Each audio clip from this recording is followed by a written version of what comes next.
hal yang sama gitu. Tapi kalau Gencar yang Gencar tampilkan itu benar-benar ide yang memang dibikin sendiri ya. Maksudnya kan ya kan, maksudnya bukan kayak ngambil dari mana lalu dibikin, enggak kan, tapi kayaknya benar-benar itu idenya itu bikin sendiri gitu loh. Dan saya lihat itu sangat mengena banget gitu ya.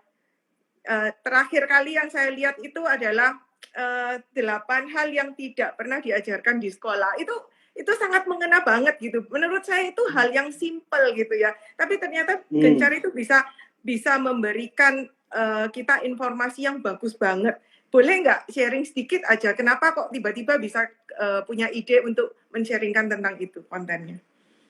Ya, sebenarnya sih konten itu bukan orisinil saya sebenarnya. Jadi kalau Cici perhatiin di Instagram itu, saya akhirnya menyadari bahwa Instagram itu bukan album foto.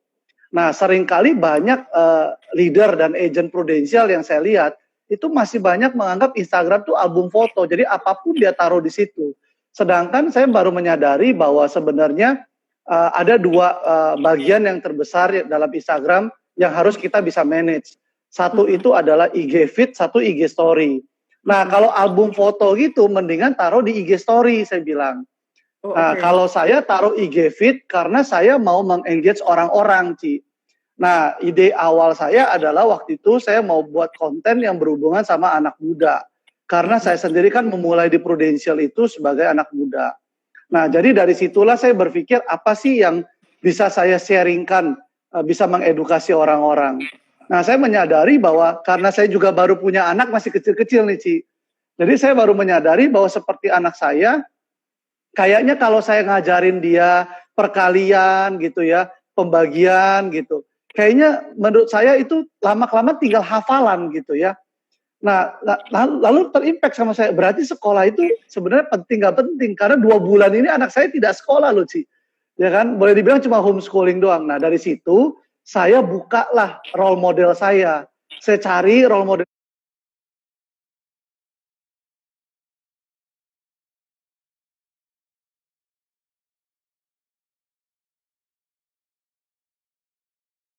Saya menyadari bahwa yang membentuk saya sukses sekarang itu bukan dari situ, tapi rupanya dari attitude saya waktu saya masih sekolah, sama pergaulan saya waktu saya masih sekolah. Dan saya perhatiin rupanya teman-teman saya, Ci, yang badung-badung itu rata-rata jadi pebisnis semua loh, Ci.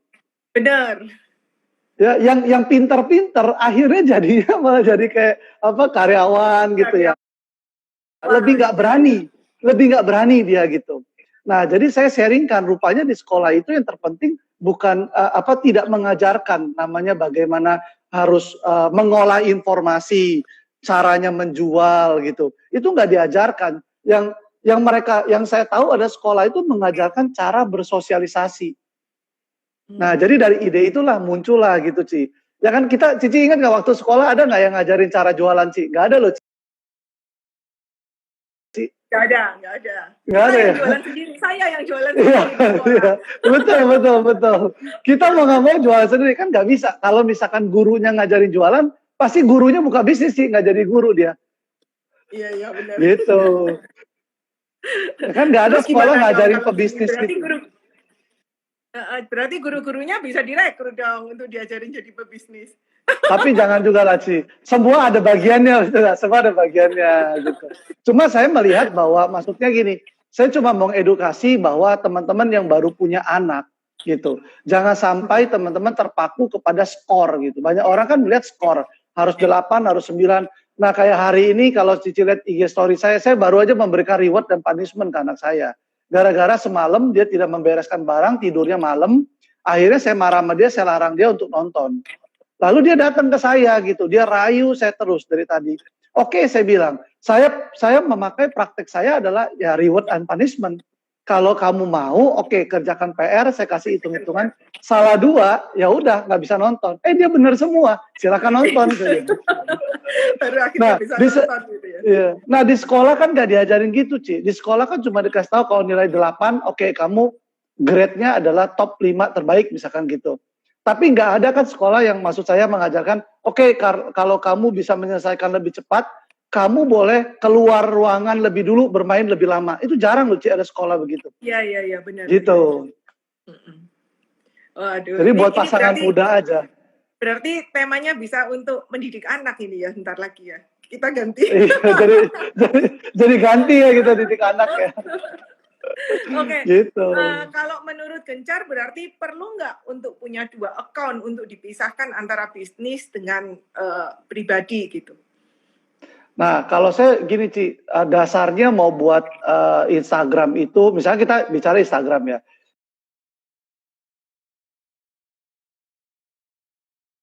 Kita buat Instagram itu tujuannya apa dulu? Kalau memang tujuannya mau selling, saya pikir teman-teman mesti buat niche. Niche itu tema gitu ya. Temanya adalah tema selling. Nah, banyak banget agent dan leader itu campurin semua.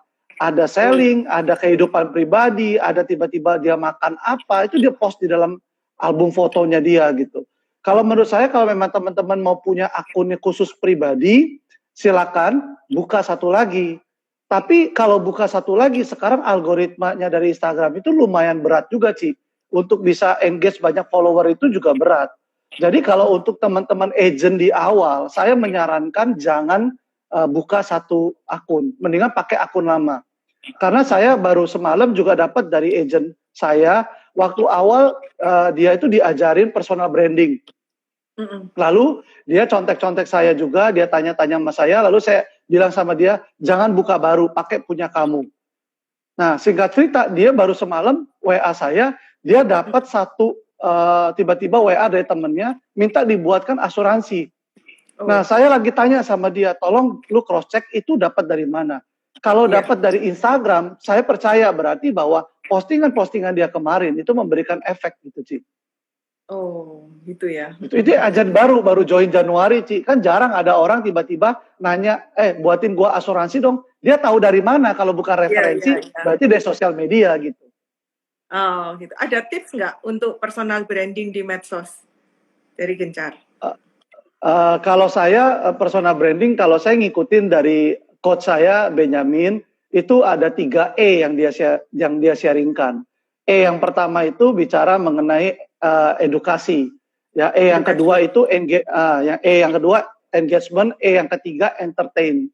Nah, 3 E ini sangat bagus kalau kita bicara personal branding, Ci. Bicara beda halnya kalau kita bicara membangun satu kolam khusus. Artinya nggak ada emblem-emblem kita tuh di situ. Ya contoh kan kalau Cici perhatiin kayak Goodreads. Goodreads itu menurut saya kolam yang dia bikin, tapi pemiliknya adalah si Ken Anderson. Nah kalau saya berpikir personal branding itu harusnya Ken Anderson-nya, seperti gencarnya gitu. Nah kalau untuk personal branding lakukan 3E itu, Ci. Unsur yang pertama bicara edukasi. Jadi kalau edukasi harus ada yang dia share. Satu mengenai pemahaman. Kalau selling berarti dia harus jual edukasi tentang sellingnya, produknya, lalu sesuatu yang orang suka gitu, yang lagi happening saat ini. Nah contoh kalau yang lagi happening sekarang misalkan kayak PSBB gitu, itu boleh tuh diangkat menjadi edukasi. Terus new normal itu boleh diangkat sebagai edukasi. Tapi jangan lupa kalau dia bangun personal brandingnya selling, berarti harus banyak sellingnya dibandingkan yang PSBB dan new normal itu. Nah kedua engagement. Nah kalau engagement itu adalah sebenarnya foto diri, album foto itu benar. Tapi harus ada foto orangnya, jangan foto barang doang. Nah di situ harus taruh satu caption, jangan hanya foto tapi satu caption.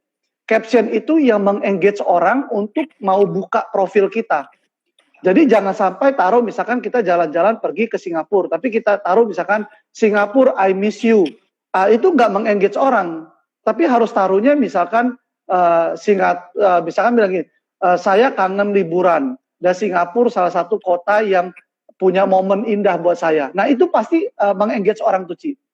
Nah nanti di bawahnya tulis panjang lebar mengenai kisah Singapura. Nah saya selalu tulis kalau di engagement saya adalah terakhir saya menantang orang-orang. Kalau memang lu pengen tahu gua, lu DM gua. Kalau memang lu nasibnya sama kayak gua, lu DM gua gitu. Nah itu engage-nya kita ke mereka. Oh, I see. Nah kalau yang ketiga itu entertain. Entertain itu apapun yang jangan terlalu serius, sih. Gitu. Jadi boleh tunjukkan sisi lain dari kita. Contoh, Cici senang apa? Dance. Berarti Cici boleh dance. Cici jago masak, bisa masak. Misalkan Cici suka apa tuh? Kalau saya perhatiin Cici sering datang seminar, itu juga salah satu entertain menurut saya. Ucapan hari raya itu entertain gitu. Oh, Jadi collab saya sama ulang-ulang Ariel aja juga gitu. ya. Collab Nah, sama Ariel. betul. Wah, ya itu luar Betul, biasa. betul, betul, betul. Betul. Kayak saya main TikTok yang kayak konsernya si Queen itu juga Iya, sebenarnya kita entertain. Ya, iya lucu jadi banget. orang itu nggak bosen lu Ci, ngelihat. Jadi kita tuh berharap orang nunggu kita. Lu mau post apa lagi sih besok gitu. Nah, Oh, sehingga iya. pada saat orang sudah merasa apa ya, bukan kecanduan tapi merasa ada sesuatu, dia pasti akan follow kita. Tapi kalau Cici bilang tadi kan banyak orang copy paste repost punya orang lain. Iya, iya. Itu tidak membuat orang jadi paling lu repost orang lain punya gitu, ngapain gue follow lu gitu.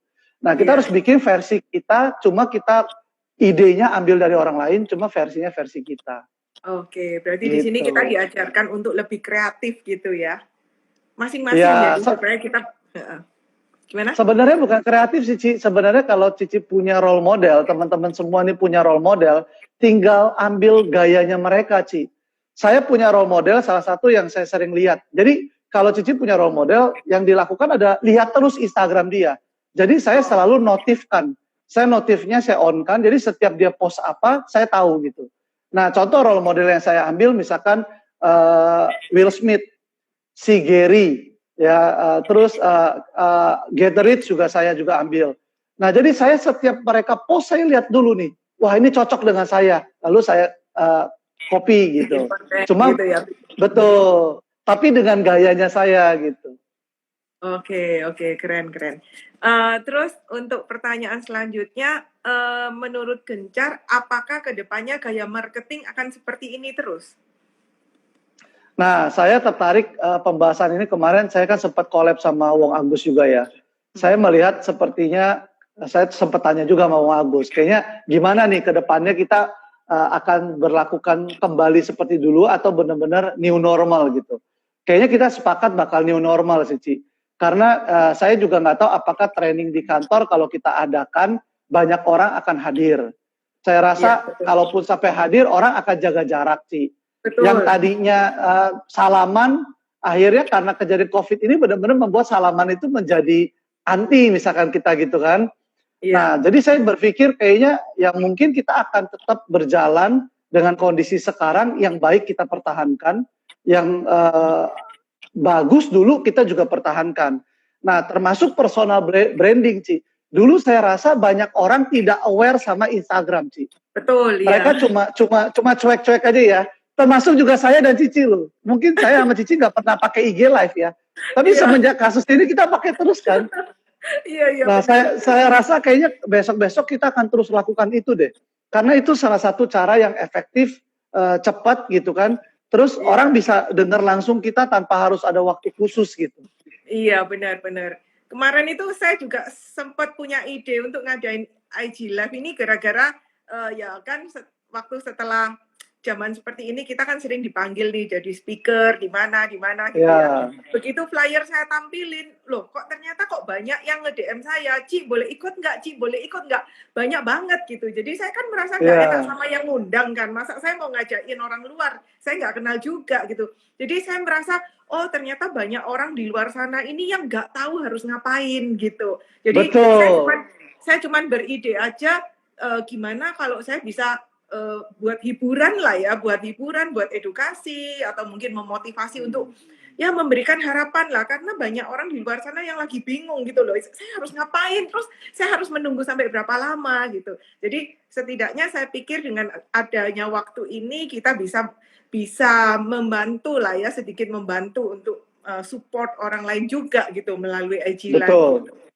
Betul. Dan memang saya rasakan sih personal branding itu harus kuat sih gitu. Karena apalagi untuk agent baru ya. Untuk agent baru itu menurut saya personal branding mesti kuat. Karena kalau dia bertemu tatap muka secara fisik, contoh nih ada agent baru ketemu sama Cici prospek nasabah A. Dia juga prospek nasabah A. Saya sangat yakin 90% dia kalah. Karena kalau kita bicara ilmu, pasti Cici jauh lebih bagus. Bicara pengalaman, jam terbang Cici lebih banyak. Mungkin hanya faktor hubungan aja yang bisa membuat dia menang gitu kan. Ya, betul. Tapi kalau lewat personal branding yang kita taruh di Instagram, kita taruh di Facebook dan yang lainnya, orang terkamuflase loh, Ci. Dia nggak tahu kalau itu agent baru. Nah, saya punya satu tim itu luar biasa sih. Saya cukup amazed juga dengan dia. Rupanya dia sangat pintar. Dan saya nggak bisa sharingkan akunnya dia karena dia sendiri juga mau merahasiakan. Tapi saya baru tahu akun itu adalah akunnya tim saya, Luci. Itu bagus sekali. Dan dia mendapatkan follower itu udah puluhan ribu dan semuanya membahas tentang Prudential. Tapi membahasnya cukup bagus sih. Nggak, mohon maaf nih, saya masih bilang bahwa rasanya agent dan leader pro itu mesti dapat satu edukasi mengenai how to post yang bagus gitu ya. Jangan terlalu hard selling gitu loh. Nah, dia taruh di akun itu tidak hard selling, Ci. Tapi orang tahu akun itu adalah akun Instagram. Punya membahas tentang asuransi Prudential.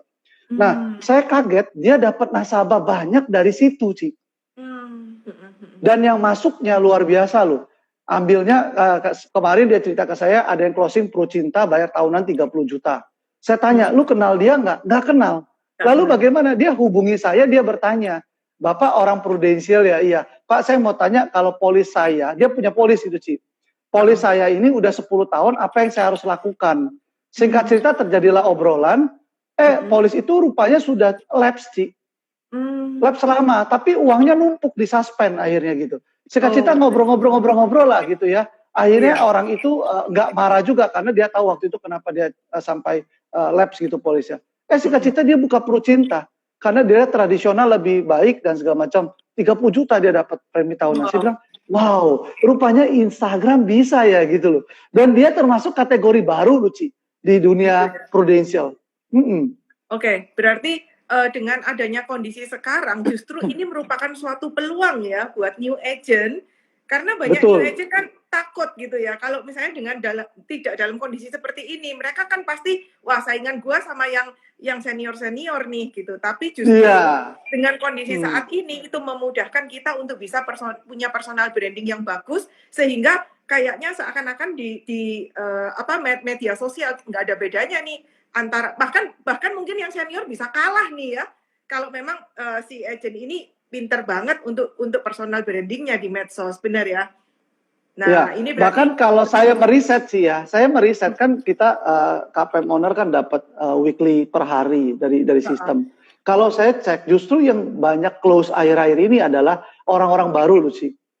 Iya. Gitu. Saya juga cukup amazed orang-orang lamanya nggak bergerak karena yang mungkin satu mereka punya nasabah lagi terkena krisis juga bisnis sepi jadi mungkin menghantam secara mental mereka juga mungkin ya tapi yang saya perhatiin yang agent-agent baru kan nggak punya beban moral dia baru memulai gitu dan memulainya ketemunya dengan Pro Cinta dengan PCB 88 gitu jadi mereka kayak nothing tulus saja cerita gitu kan dengan gayanya mereka mungkin mereka bermain IG dan segala macam nah mereka malah berhasil gitu. Oh, oke. Cuma memang sayangnya kayaknya kita mesti bikin satu gerakan gitu ya. Bagaimana agent dan leader pro itu jangan terlalu norak taruh di Instagram gitu. Kadang saya sedih gitu loh, sedih. Jujur ada sedihnya, ada gelinya, ada sebelnya gitu loh. Kenapa hal kayak gini lu mesti post gitu. Contoh misalkan kayak gini, saya pernah lihat ada orang misalkan waktu itu lagi hebohnya termometer Ci ya. Nah, termometer yang di jidat. Dia post satu gambar termometer ditempelin di jidat orang, terus ditulis, lu belum punya asuransi, Celsiusnya.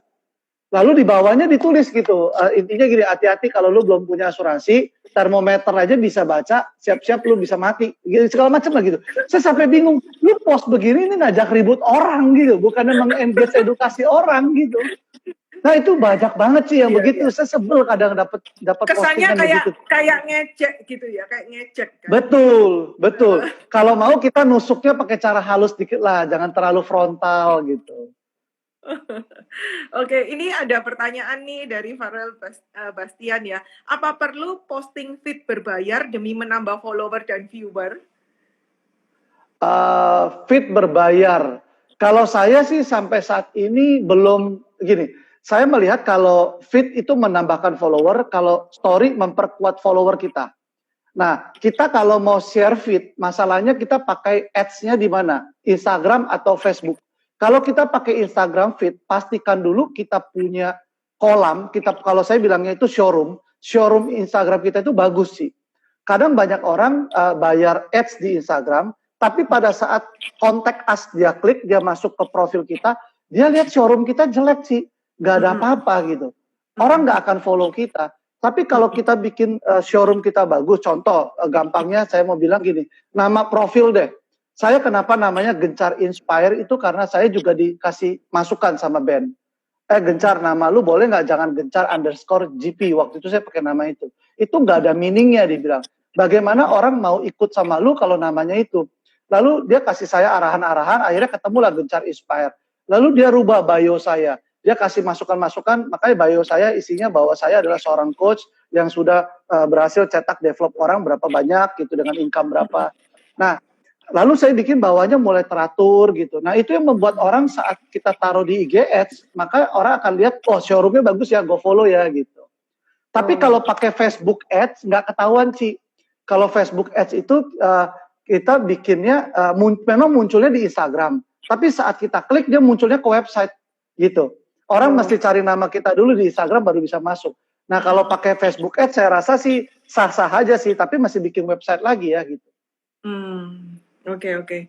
Nah, ini ada pertanyaan lagi, Gencar. Gimana dengan agent baru yang sosmednya Instagram followernya belum banyak? Apakah perlu melakukan IG Live atau nanti saja? Gimana menurut Gencar? Better menurut saya sih jangan IG Live, karena kalau IG Live akan mendemotivasi teman-teman kalau yang nonton itu di bawah 10. Saya pernah lihat, maksudnya ada orang ngadain IG Live yang nonton 10, itu ya kitanya demotivasi sih Ci gitu. Tapi kan kalau maksud saya kalau kayak Cici kenapa bisa banyak? Satu, saya percaya nama besar Cici itu mengattract orang-orang.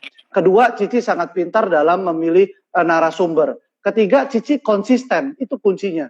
Nah, kalau misalnya tidak konsisten, saya sangat yakin juga mungkin Cici akan bermain di angka 100 yang nonton. Tapi karena Cici konsisten, angkanya terus naik gitu. Bahkan Cici ditunggu-tunggu menurut saya. Ayo loh, si Ernie mau IG collab dengan siapa gitu. Nah, kalau kita followersnya dikit, yang nonton itu kan pasti followers kita, nggak mungkin followers orang lain. Kalau misalkan kayak Cici ini berapa? Hampir 300 ya. Cici punya followers sekarang berapa? 5.000 misalkan ya. 5.000 yang nonton 300, berarti 2%-nya Ci ya. Kira-kira kan. Berarti kalau punya followersnya 200, ambil 2%-nya, yang nonton berapa itu? Cuma 4 orang loh. 4 orang. Jadi saya rasa itu akan mendemotivasi. Cara paling efektif menurut saya adalah bangun persona branding, fokus kepada fit. 3E aja, edukasi, entertain, sama engagement. Saya pakai itu terus sih. Sehingga pelan-pelan saya saya berasa naik Coach. Saya ingat bulan Agustus 2000 tahun lalu, saya punya followers itu 2.700. Tapi kalau dihitung sekarang hampir meningkat 2 kali. Karena saya menerapkan 3E itu, tapi konsisten. Gitu. Seminggu saya harus ada 3E. Saya nggak setiap hari post, tapi saya seminggu 3E. Seminggu 3E gitu. Nah, itu mampu mengengage orang-orang untuk follow kita. Gitu. Oh, oke. Nah, kalau dia mau gampang sih, kalau dia mau gampang. Kalau dia mau IG live, suruh dia endorse Cici. Nah, dia kontak Cici, si Ernie apa kabar? Boleh nggak saya endorse Cici? Cici mau makanan apa mau apa ya? Jadi Cici bintang tamu saya. Saya percaya followers dia akan naik. Nah, dia harus pintar tuh memanfaatkan momen itu. Cuma kan namanya nggak mungkin mudah mengajak Cici collab. Cici juga pasti pikirkan, lu siapa dulu gitu. Tapi kalau memang orang itu punya value yang memang Cici bisa collab sama dia, saya yakin Cici pasti mau collab. Gitu. Endorse saja, endorse. Gitu. Iya. Karena cara paling gampang. Saya sendiri juga punya keterbatasan waktu ya. Kalau kita mau bikin acara gini kan, ya mungkin kalau Gencar bisa langsung. Kalau saya ini nggak bisa, jadi saya harus nata dulu, saya harus bikin dulu kira-kira apa yang mau dibahas. Terus saya tanya-tanya dulu sama yang nonton IG story saya, kira-kira pertanyaan apa nih yang mau dibahas. Kayak gini ini banyak banget nih pertanyaannya, tapi saya nggak bisa bacain satu-satu gitu ya. Ini aja salah satu yang saya tampilkan ya. Kalau untuk branding di sosmed tadi udah dibahas ya untuk David. Nah, gimana caranya buat janji temu online dengan calon prospek? Gencar bisa bantu nggak? Oke, kalau bicara janji temu, sekarang teman-teman mesti pilih dulu mau pakai platformnya apa. Karena kita udah pasti sih, saya sendiri ngomong ke tim, kita masih menghargai PSBB. Artinya saya juga nggak terlalu push tim untuk ketemu nasabah. Jadi saya selalu mengarahkan ke online. Platformnya pilih dulu, mau WhatsApp call, mau WhatsApp video, atau mau Zoom.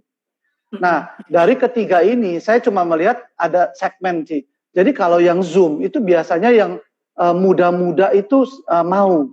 Ya, tapi kalau yang udah tua-tua rada susah nih untuk diajak Zoom. Saya udah coba berkali-kali, mereka berasa ribet gitu. Padahal lewat Zoom itu kita mampu menampilkan gambar, kita bisa coret-coret di layar kita kan. Nah, akhirnya saya menyetujui, ya udahlah buat mereka yang memang prospeknya orang yang udah ada umur, ya udahlah bolehlah pakai WhatsApp video gitu ya, atau WhatsApp call. Nah, kalau kita pakai Zoom, udah pasti kita mesti punya materinya. Itu pasti. Karena kalau kita nggak punya materi, itu boleh saya bilang bunuh diri itu. Nah, kalau pakai WhatsApp call, WhatsApp video nggak perlu pakai materi, nggak apa-apa, karena kita kan lebih banyak ngomong aja gitu. Nah, cara buat janji temunya sama. Kalau saya sih, saya selalu memakai satu empati, yang kedua edukasi. Harus ada sesuatu yang kita tawarkan ke mereka menjadi benefit. Contoh yang terakhir adalah COVID test ya, rapid test ya.